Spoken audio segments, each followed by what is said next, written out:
Hey, what's going on YouTube? It's your boy Jita, and I'm back with another review. This time I have MAFEX Batman v Superman Batman figure. Here's that Batman figure, but before we get to the Batman figure, let's take a look at the packaging. He comes in. Yeah, you can see he comes in this nice window display. All the accessories are right there. I took them all out for us to review.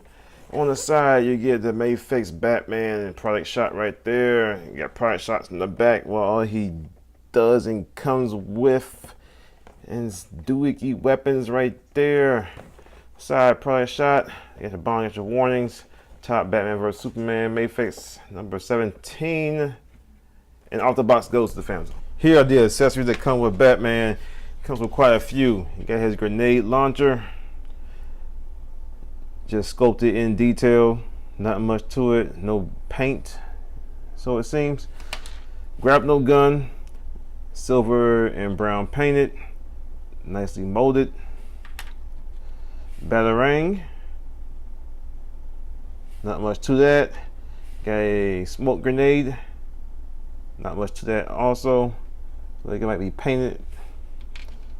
He comes with quite a few hands, 5 pair, not including his fisted hands that come attached to him. These are some relaxed hands.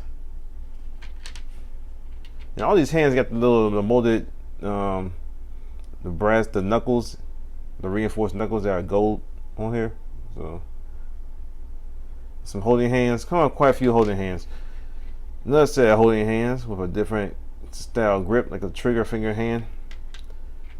Another holding hand with the 2 peace symbols holding up like that. And you got like fisted hands, but they're not. The thumbs are up a little bit, and it's for the batarang. So what you do is just wedge in the batarang into that finger right there, and you got some throwing action going on with that batarang. And also, last but not least, come with a display stand.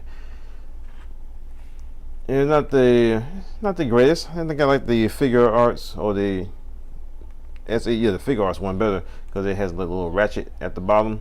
But this was pretty good. All I gotta do is tighten these screws up a little bit. You probably get a little bit more stability out of this stand. And here is our Batman figure, and he does look very nice for the most part. Yes. Oh yeah, he looks nice for the most part. There's some things about him that are kind of wonky and weird, and like, what in the world were they thinking when they put this one out?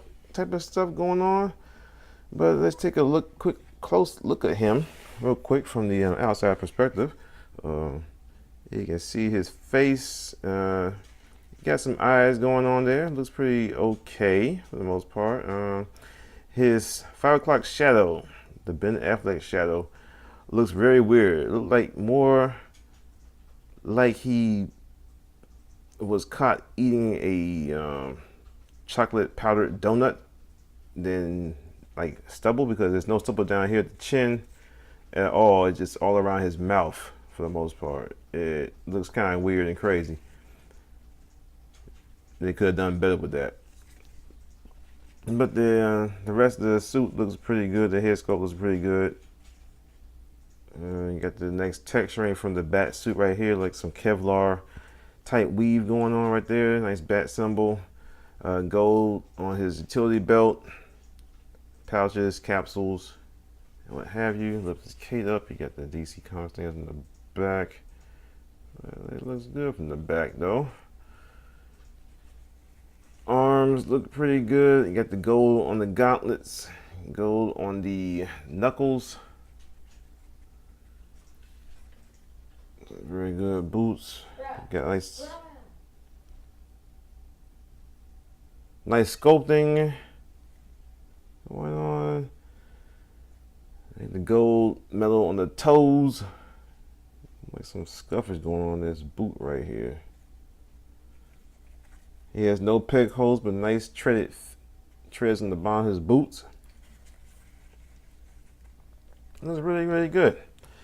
Let's get to articulation, which, here we go. That's when the problems kind of really begin. So he can look up on his neck joint, and his neck is nice and thick like it was in the movie, because it's a form protection. If you watch the film, especially the Ultimate Edition, you can see he gets like attacked in that head area a lot, and There's a lot of protective padding and whatnot in this cowl, so his neck should be a lot thicker. So neck is pretty thick. He can look up a good bit. Can look down. Neck is articulated also, so you can get that extra range of motion if you need to be left and right and whatnot.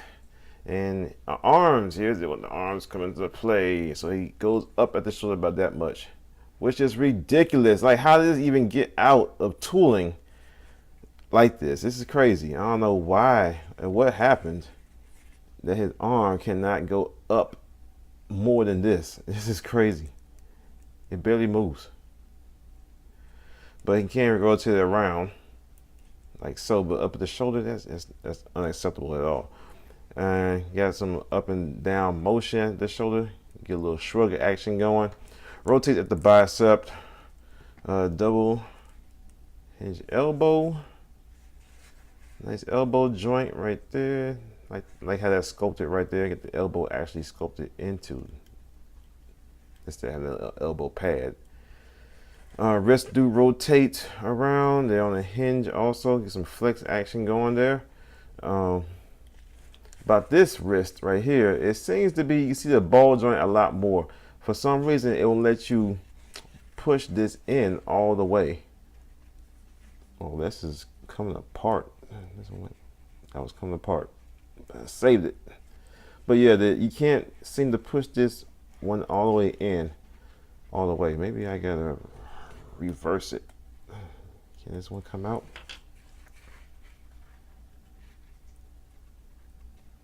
Yeah, it's not moving. Not gonna force it either. So yeah, it looks kind of funky and weird because you can see the ball on this really good. On this side, it's a little bit hidden because it's sunken more into the wrist. So that's kind of an issue. Some folks been having issues with the waist. Mine was stiff at first, but I just gave it a little bit more gentle pull, and it started to move on its own, which is real good. Waist joint can get like a hula hoop action going on out of that.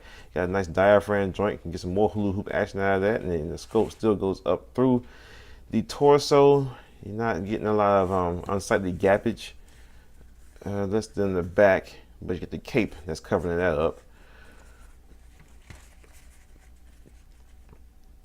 It's on this little adjustable wide joint. The legs are. You can go forward, right down, go forward, about that much.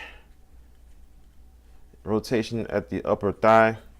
Double jointed knee, which is great, and you got a ball jointed foot. It goes left and right, go forward and back up at the foot, and he has a very small toe articulation. Not as good as the figure arts. One issue with mine that this leg right here is very loose and whatnot. So probably just an issue with my figure. So it may vary on your figure also. Yours might be perfectly fine. And one more articulation point is the cape. The cape has a wire going through it. It hasn't gone through the sides of the cape, so you can get it posed and bent in different kind of ways and stuff. Get some wind action going on, or you can get the. Too bad the arms don't really articulate that well. You could get him going through the window and that little like bat. They jump off the bat plane and through the window joint going on. But too bad shoulders are pretty hindered for that. But yeah, the cape does get the wire in it, so you can bend it and pose it in any kind of way and form and fashion that you may desire for the most part. Some things are not able to be done with it, which is understandable. There's so much you can do. The cape is also frayed at the bottom, which is in the movie also. And here's a size comparison of this Batman against some other Batman figures. We get the Greg Capullo DC icon, not icons, but DC figure, and we got the DC Icons Batman. And in case you're wondering, here he is against a as a figure arts Marvel figure. All right, y'all, that's about it. He's a nice looking Batman figure. Only thing goes wrong with him is just the articulation, especially them shoulders. As you see, I'm kind of struggling to get this grappling pose going. If he had better articulation in the shoulders, he'd probably get a much higher recommendation from me. He is the best looking Batman figure in this scale.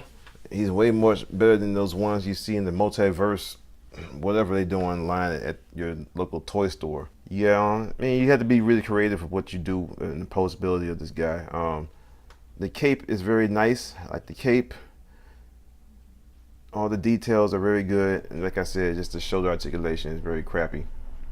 Now, I don't know what they were thinking with that. It shouldn't even made it out of tooling looking like that. I don't what happened right there.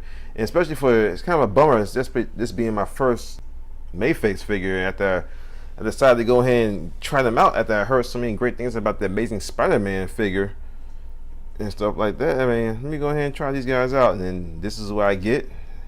This kind of will put me off on buying anything else from MAFEX. But unfortunately, I bought two at the same time, so the Superman review is coming up next, and we're going to see how that one goes too. Alright, y'all. Thank y'all for watching. It's been Judah, and I'll see y'all next time. Peace.